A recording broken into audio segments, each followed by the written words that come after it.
Aujourd'hui, on va parler du corps et donc du corps en philosophie. Alors, on est à la sixième ou septième vidéo sur le corps.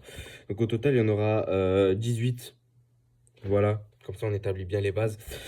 Euh, Du coup, en philosophie, en fait, le corps, c'est un concept qui est complexe parce qu'il a été traversé en long, en large et en travers.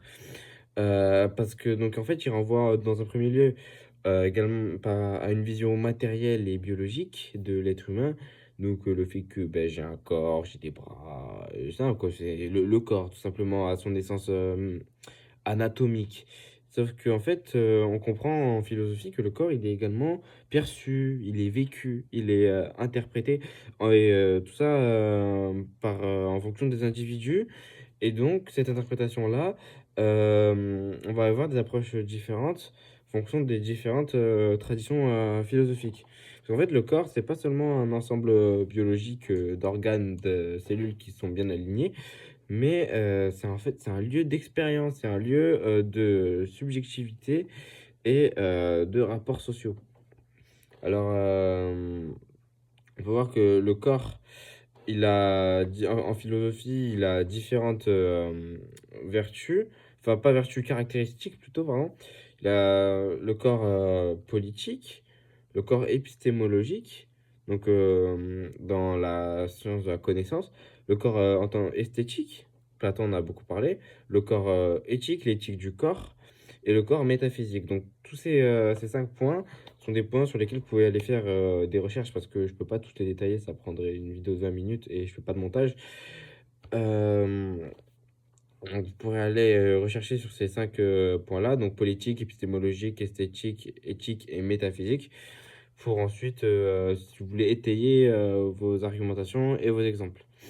Donc on va voir qu'en fait, il y a deux approches qui se font la guerre quand on doit parler du corps en philosophie. C'est la conception dualiste et la conception moniste. Alors dans la conception dualiste, on retrouve par exemple donc dans la philosophie grecque Platon qui lui dit et déclare qu'il y a une séparation entre l'âme, donc qui elle est immatérielle et qui est immortelle, et le corps qui lui au contraire il est matériel, il est mortel, il est corruptible. Voilà. Euh, L'âme, en fait, il part du principe que l'âme, elle oublie les idées en entrant dans l'état de corps, sauf qu'en fait, la réminiscence, elle permet de les retrouver. En fait, la réminiscence, il veut dire par là l'introspection. En fait, il part du principe que l'âme, elle précède le corps. L'essence précède l'essence. Et donc, grosso modo, avant d'être dans un corps qui me permet de vous parler aujourd'hui, j'avais toutes ces connaissances. Tout ce que je sais, tout ce que je vis, je le savais en fait auparavant. Et quand j'étais une âme, sauf qu'en rentrant dans cet état de corps, j'ai tout oublié. Et simplement, c'est le fait d'apprendre des choses, selon Platon, c'est simplement de s'en rappeler. C'est pour ça qu'on a certaines facilités dans certains domaines. C'est parce que notre âme s'en rappelle mieux, car avant, notre âme avait plus d'appétence pour ce domaine-là. C'est comme ça que Platon l'explique en tout cas. Dans l'approche dualiste aussi, le plus connu, c'est cartésien. Le dualisme cartésien, un corps, faut le connaître absolument. Si vous avez un sujet sur le corps, je vois pas comment vous pouvez pas en parler, peu importe le sujet. Enfin bref. Donc pour lui, le corps, c'est une machine, c'est du matériel, c'est un objet d'étude scientifique, tandis que l'âme regroupe tout ce qui est pensée et opération intellectuelle. Donc vraiment deux mondes qui ont rien à voir. Le corps étant vraiment l'aspect physique, machinal, voire véhicule d'une personne, tandis que l'âme, c'est vraiment l'aspect pensée, intellectuel, celui qui fait action, qui décide l'action. Genre, c'est un peu comme l'opérateur, c'est le centre de contrôle, si vous voulez. Voilà. Sauf que il admet également qu'il y a tout de même un lien entre l'âme et le corps, et que les passions corporelles, elles peuvent influencer l'âme. Donc, nos désirs physiques, etc., qui sont pour Descartes futiles, ils peuvent influencer l'âme, mais pas le contraire. Et donc, pour Descartes, on doit constamment justement, lutter contre ces passions-là pour justement s'affranchir de notre corps et être dans le contrôle. Maintenant, on va passer à une autre approche, on va passer à l'approche moniste. Donc, c'est totalement le contraire de l'approche dualiste, vous aurez compris.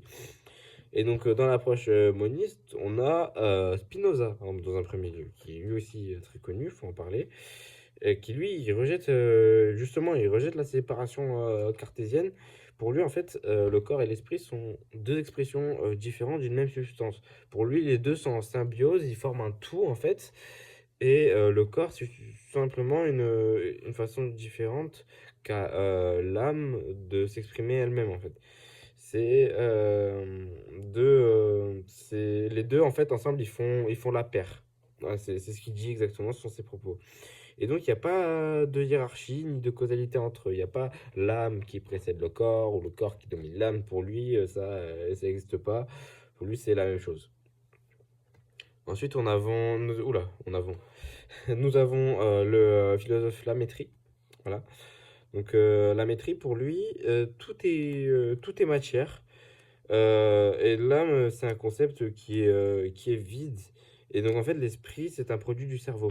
En gros, pour lui, tout vient du corps.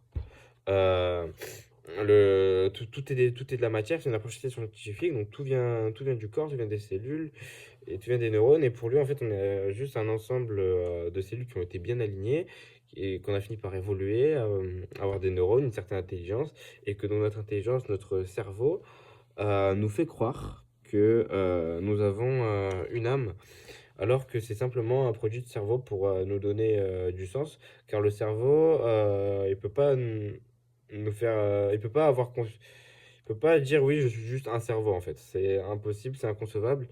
Donc il fait croire à une âme, au fait qu'on existe en tant qu'individu, alors qu'en somme, tout ce qu'on vit est biochimique. Voilà. Nous avons l'approche. Mais j'ai encore dit en avant, c'est grave. Peut-être parce qu'il est 20h30 au moment où je regarde ça. Voilà, et que personne fait ça. Enfin bref.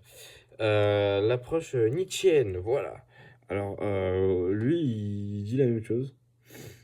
L'âme, c'est une illusion, voilà. Donc, pareil, l'âme, ça n'existe pas.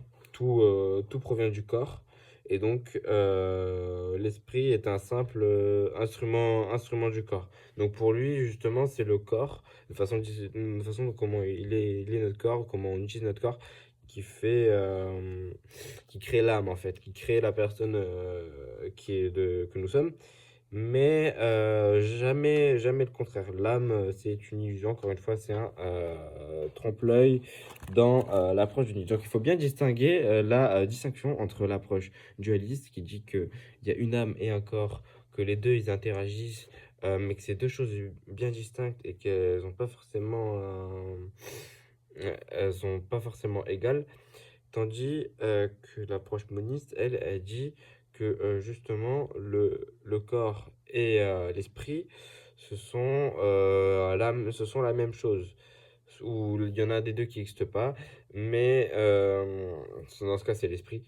Mais c'est une même essence qui est soudée en elle-même en fait.